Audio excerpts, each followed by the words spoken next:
When it came to a new year of Bakugan, you'd think that Spin Master would come up with new ways to try and make Bakugan a little bit bigger, right? No, instead Spin Master have found a way to make them smaller. And that's a good thing! When Evolutions first was announced and leaks were happening all over the place, we had a look at one of the many gimmicks for Evolutions besides Metal Bakugan, which is the Nanogans. But what exactly are Nanogans, you may be asking? Well, Nanogans are tinier versions of Bakugan that act as sort of a mini ally to the Bakugan that join in the battle. In terms of idea, that is really cool, being able to have your Bakugan summon a little bit of help to win a fight, and some of the designs like Fury, Sledge, and Gary over here were really cool. In the show, they even got their own summoning animation, and I remember being wowed at the awesome sequences that we got when we added Nanogan to the fight.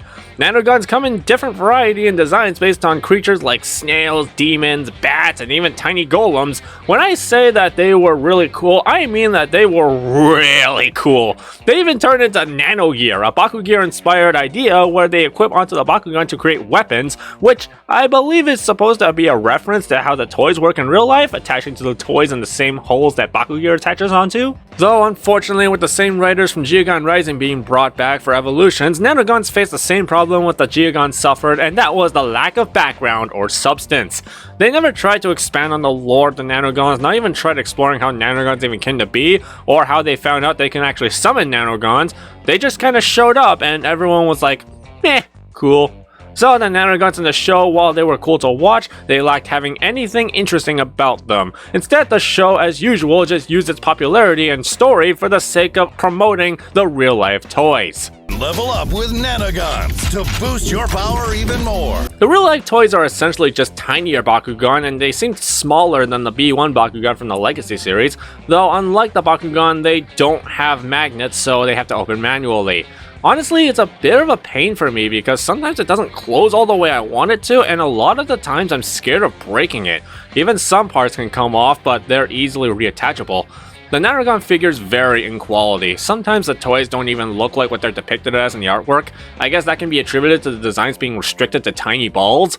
Nanogans like Sludgem and Lancer actually look close to what they're being depicted as, but certain Nanogan like Chrysalin and Widow just look weird and nothing like what they look like on the artwork. I mean, just look at these soulless, beady eyes! And look at Riptide here. The most menacing thing about it is his big, meaty claws! But you can't deny that these toys are really just cute little creatures. But for us pro players, we don't have to worry about the toys, and I'm going to tell you why. Because in the pro game, as confirmed by the developers themselves, the toys are not required in the game. Oh my god, thank you! Yeah, that was a thing that bothered me about the Geogans, was adding more plastic to the game. Thankfully that didn't become a precedent and Spin Master kept the game grounded, but not requiring the actual toys for the pro game. How the Nanogan cards work is that they essentially serve as an extra deck in Bakugan, a smaller deck of cards that get put into the side so they can be played when certain situations are met. You have 3 Nanogans and they must be the same faction as the Bakugan on your team, and you can't have duplicates. Nanogan cards can be played without cost and have different abilities that can help you in battle, and their abilities depend on the cards that your whole team is holding at the time the card is played. Example is Pyrus Nano Sledge here, my best boy. If I am in battle and my team is holding 2 Red Fist cores and I play Nano Sledge, I can activate either the first ability, which is plus 100 B power, or the second ability, which is add a core from the field to my Bakugan. And another great thing about it is that Nanogans are not once per turn, so you can actually send out all of your Nanogans onto the field at once if you want to. Though, once the Nanogan is used, it can't be used for the rest of the game, so do keep in mind about that and be careful. The Nanogans really serve as sort of a backup for your Bakugan battles, and they even put the game to where it doesn't seem unbalanced. And there really is no wrong way to play Nanogans either. Do you wish to have Nanogans that are not core synergized with the cores your team brings and instead relying on picking up other cores? Great! That's good planning! Do you wish to use up all 3 of your Nanogans to try and beat that one beat stick on your opponent's team? Perfect! That's a good strategy! And do you want to run Nanogans that have beat power bonuses? That's fine too! The fact that Nanogan cards do not require the toys opens up the opportunity to be able to pull these cards from packs if they ever release a set they come in, which they won't do because the development of the game is on hiatus and Spin Master can't stop making mistakes when the marketing of TCG games just hashtag we want cards.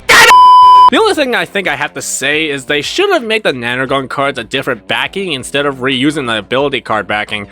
Give it a blue or even a white backing so that people will be aware that they don't go into the 40 card deck. But then again, Yu-Gi-Oh! And the English version of Vanguard didn't do that, so why does Bakugan have to be different, right? Oh, and to keep track of your Nanogan already being used for the game, you can start the game with the cards facing one side and flip them the opposite side after you're done to indicate it's being used. But overall, Nanogans I think are not a bad addition to Bakugan. Despite the lack of lore that make them interesting and some of their toy designs appear to be lacking, Nanogans have pushed the game into new possibilities and even have let support to older Bakugan with core bonuses and access to core abilities that they could not fit into their native factions. The overall expansion of the Nanogans are also very balanced to the point where it's not game breaking. This is a new FTK deck. Nano Sludge 'em. I'm going to grab my shield, Nano Sludge 'em, Another one. the Magic Shield. We're going ahead and play Dark Fire Defense for free, since I have 2, 4, 6, and 7. I'm going to play that for free onto Nilius. Oh dear god. In short, Nanogans are amazing, but Sledge is best boy. Thank you for watching this episode of BakuTalk Analysis. If there's something else you want to talk about, leave in the comment section below and I'll be sure to get to it. Also, this video is made to contribute to the hashtag We Want Cards campaign started by HM Warrior. He's done a really great job leading this whole assault, and it's something I truly believe in because I love the pro game and I want support for it to return. So, Spin Master, please return support for the pro game. We all want to have fun playing cards and balls again. So, spread the word, get this hashtag more traction, and check out and share the other videos everyone else has posted. Something, subscribe for more videos, something, hashtag we want cards, something, thank God for rapid fire. Bye!